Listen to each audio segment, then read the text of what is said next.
Jonathan King, 29.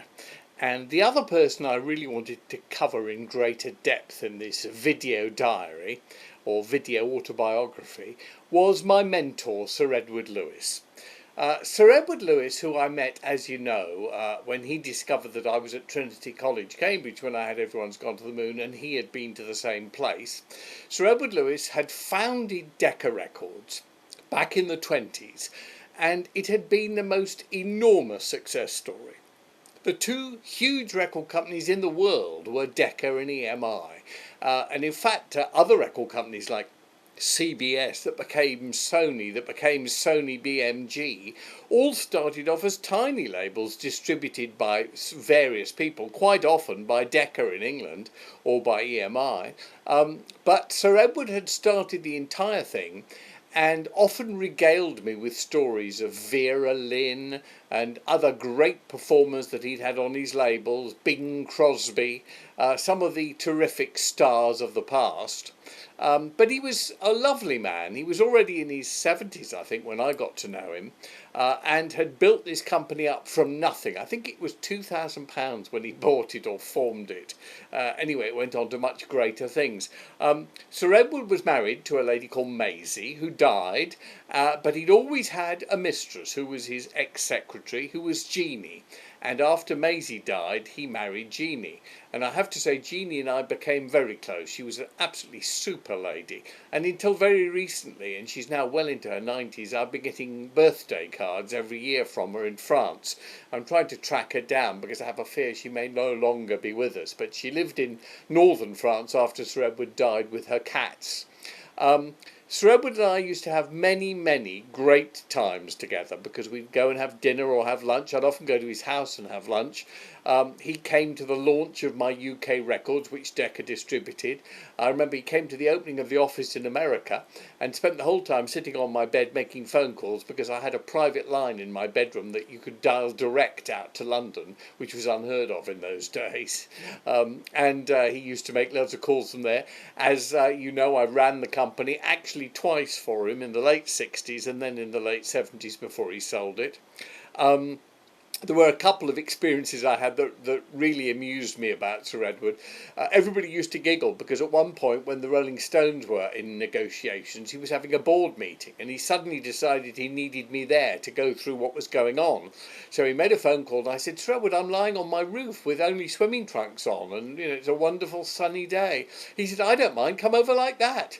So indeed I did. I popped over to Decca House in swimming trunks and flip-flops. I went up in the lift and the lift was only allowed for Sir Edward Lewis and me. There was one special lift and I went up into the boardroom and of course all the other directors were looking astonished at this naked man coming in. Sir Edward didn't bat an eyelid, had a long conversation with me about the Stones. I filled him in. He said, well, you can go back to your sunbathing now, Jonathan, and off I went. He always took me in the spirit in which I was. Another time, he decided to take on a managing director, and it hadn't worked out. And he'd taken me to lunch to discuss how he was going to word the fact that he actually got rid of him. And I remember he was going to do it in rather a headmasterly way. I've known him for some years and all this. I said, no, just be brief, for heaven's sakes. But we were having lunch in the Escargot restaurant in Soho, which was his favourite. And I was giving him advice. At one point he said, Jonathan, keep your voice down. You've got a very loud voice, you know. I said, excuse me, sir, but this voice has sold millions of records for you, which made him roar with laughter, I must say. But I think my favourite story of Sir Edward was when he had dinner at his house and he was desperately looking for somebody to run things, and he'd invited this American over. Well, the American arrived with his wife and he was wearing this incredibly loud check jacket. He was from Chicago. He was quite a nice man, but he came in with his wife and they walked across this beautiful, thick, white carpet that Sir Edward had in his house. And I realised that unfortunately the man had stood in some dog poo outside and it was all over the carpet, smeared. He was terribly apologetic, of course, but it was awful. Anyway, we went and had dinner, and during the dinner, everything he said was wrong and against Sir Edward's philosophy. I'd fire all these old people sitting in these offices. They're no good anymore. Get rid of a lot of them. Bring in new young kids. Work it this way, work it that. Anyway, they were very polite to him, and we had coffee, and afterwards he and his wife left, and Sir Edward gestured to me to please stay, talk further. After the guy had gone, Sir Edward said, I don't think he's right for the company. And I said, no, I do agree with you, Sir Edward, but as a matter of interest, what made you think that? And Sir Edward looked at me and said, the man poured his own wine. That was the unforgivable sin. Forget the dog shit all over the white carpet that had ruined it. Forget all the completely wrong philosophical approach of this poor gentleman, who was a very decent, good executive, but just wasn't right for Decca. The one thing that Sir Edward had picked up on was he poured his own wine at dinner.